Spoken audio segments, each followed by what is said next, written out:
ঐশীর হাতে মা কোন হলো, বাবা কোন হলো। ঢাকার ঐশী মেয়ে ইংলিশ মিডিয়ামে অ লেভেলে পড়ে। এই মেয়ের হাতে তার মা কোন, বাবা কোন। বাবারে ওষুধ খাওয়াইলো ঘুমের ওষুধ, মারে ওষুধ খাওয়াইলো ঘুমের ওষুধ, দুজনকে ওষুধ খাওয়াইয়া ঘুম পাড়াইলো। এত বড় অফিসার ছিল বাবা, পুলিশের এত বড় অফিসার। এই বাপ মারি মেয়েটা, ছোট্ট মেয়েটা নিজের হাতে জবাই করলো।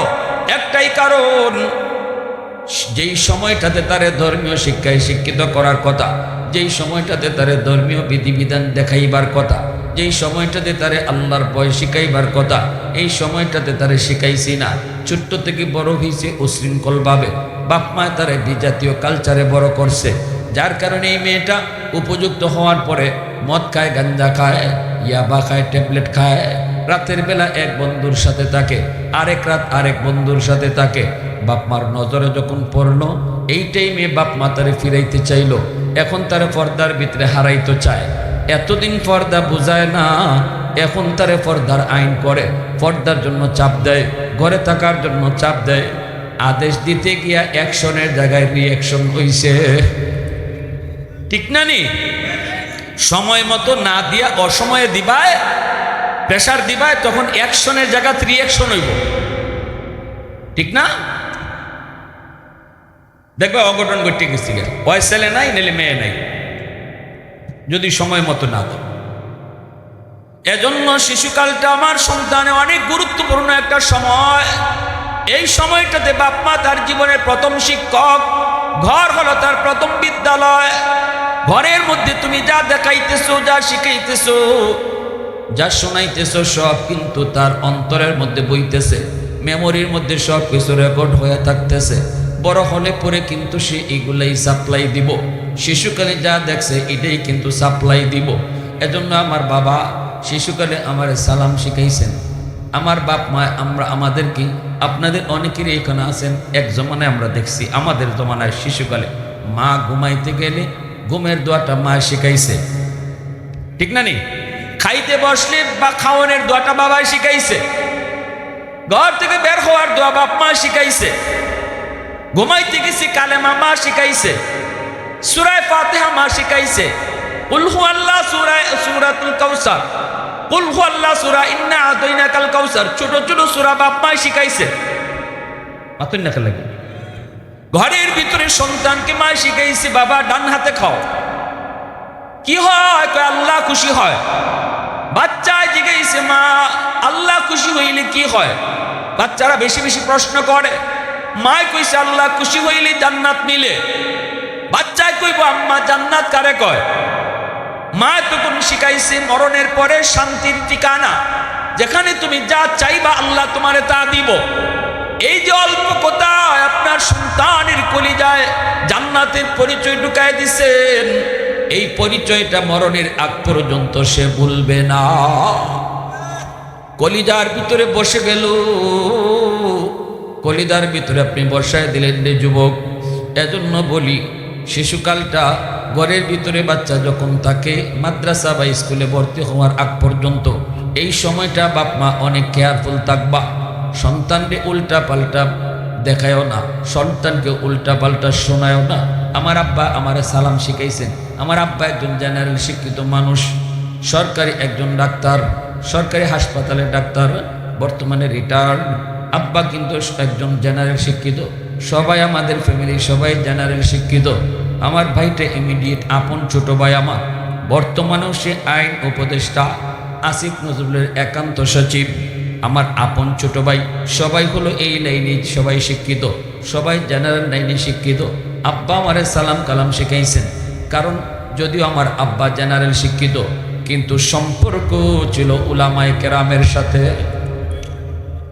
আলেম উলামার সাথে যদি আপনার মহব্বত থাকে, ভালোবাসা থাকে, আপনি জেনারেল শিক্ষিত হইলেও আল্লাহ আপনার সন্তানকে হাফেজ আলেম বানাইব।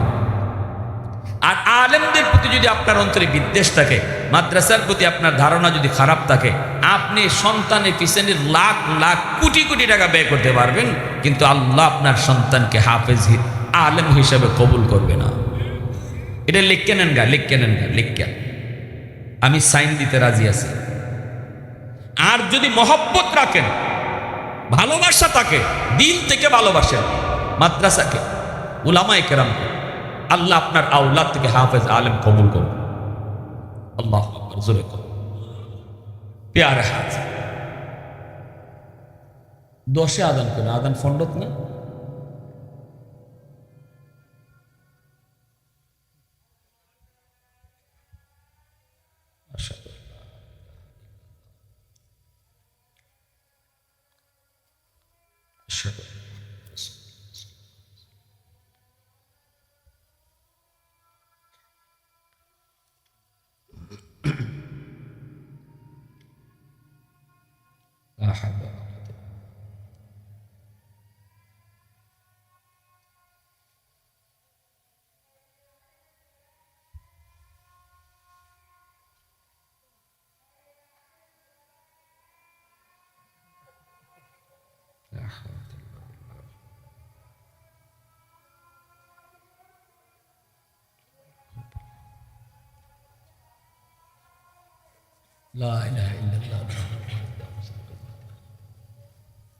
শুনেন,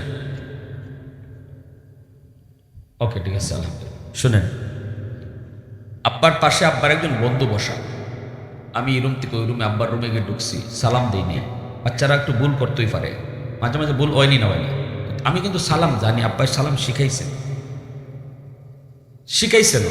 তো আমি ঢুকলাম, সালাম দিছি না। আব্বা বলতেছেন, বাবা সালাম দিলা না, এখানে একজন মুরব্বী তোমার বসা। আমি কিন্তু স্কুলে পড়ি, তখন মাদ্রাসায় না, স্কুলে পড়ি।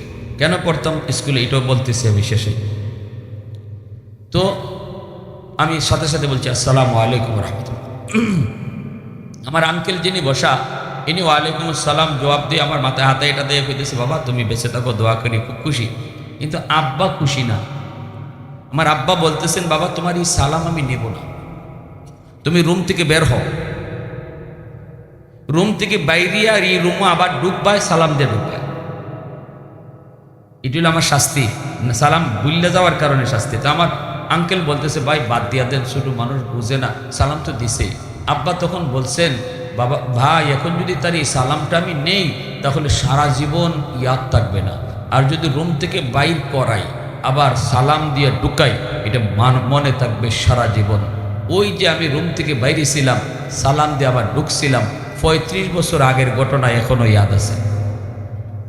বাবা হওয়া সহজ, আদর্শ বাবা হওয়া কঠিন। মা হওয়া সহজ, আদর্শ একজন মা হওয়া কঠিন। এজন্য বলি, আদর্শ বাবা হও, আদর্শ মা হও, তাহলে আদর্শ সন্তান বাবা। আমি আদর্শ হতে পারলাম না, সন্তান আমি আদর্শ চাই। আমি নামাজ পড়ি না, কিন্তু সন্তান আব্দুল কাদের জিলানী হইতো, ঠিক নি ভাই? এজন্য এরপরে যখন আমার সন্তানকে আমি পড়ার প্রতিষ্ঠানে ভর্তি করবো, এবার আসেন প্রতিষ্ঠান নির্ণয় করা। আমি কেন স্কুলে পড়ছিলাম? প্রথমে আমাদের সময়ে মাদ্রাসার নুরানি বিভাগে অঙ্ক ইংরেজি ছিল না। এজন্য আমার আব্বা আমার স্কুলে 5 পর্যন্ত পড়াইছেন, 5 আমি বৃত্তি পাইছি। তারপরে ওখান থেকে মাদ্রাসা আনছেন না, আমার এই স্কুলে নিয়ে যাইতেন আর কইতেন, তুমি কিন্তু মাদ্রাসায় পড়বা বাবা, তোমার আমি মাদ্রাসায় পড়াইব। আর এখন স্কুলে দিতেছি, এখান থেকে কিছু অঙ্ক ইংরেজি বাংলা কিছু শিক্ষা যাইবা। মাদ্রাসায় একটু গুরুত্ব কম ছিল, কিন্তু বর্তমানে উলামায়ে কেরাম আপনাদের দিকে খেয়াল করে মাদ্রাসার নুরানি বিভাগটারে ফুললি স্কুলের সমমানের অঙ্ক ইংরেজি দিয়ে সাজাইছে। কেন? শুধু এই চিন্তা করে, আজকে অনেক বাবা এখানে আছেন যারা সন্তানকে ডাক্তার বানাবেন, ইঞ্জিনিয়ার বানাবেন, পাইলট বানাবেন, উকিল বানাবেন, ব্যারিস্টার বানাবেন। আমরা নিষেধ করি না, ওয়েলকাম, এটারও দরকার। সব যদি মুফতি সাহেব হয়, ডাক্তার হবে কে? দেশ তো চলতে হবে। কিন্তু আপনার সন্তানের ডাক্তার পরিচয় বড় নয়, তার সবচেয়ে বড় পরিচয় হলো সে মুসলমানের সন্তান।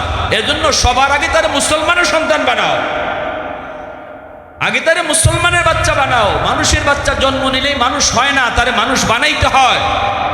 মুরগির বাচ্চা জন্ম নিলে মুরগি হয়, মানুষের বাচ্চারে মানুষ বানাইতে হয়। আর মানুষ বানানোর শিক্ষা হলো কোরআনের শিক্ষা।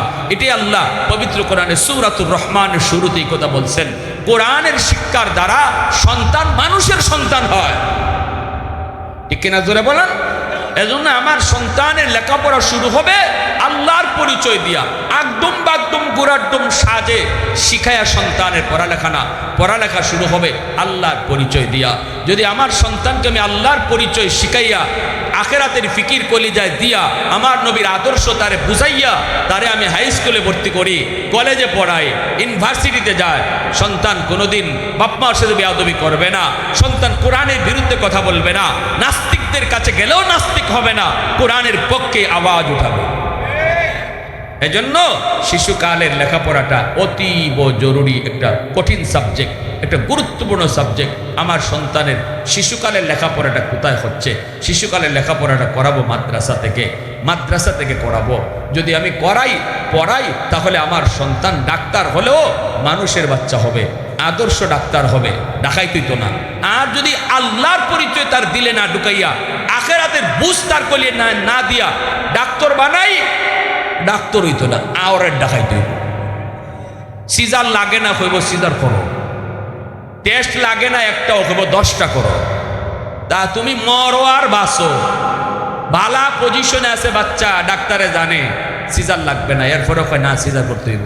20,000 টাকা লোক ঢুকছে, সুস্থ মহিলাকে সারা জীবনের জন্য অপারেশন করে অসুস্থ বানাই দিছে। এই ডাক্তার কইবে না ডাকাই কইবে? আপনারা কইতেছেন, আমি কইতাম না। লাভ হইল কি?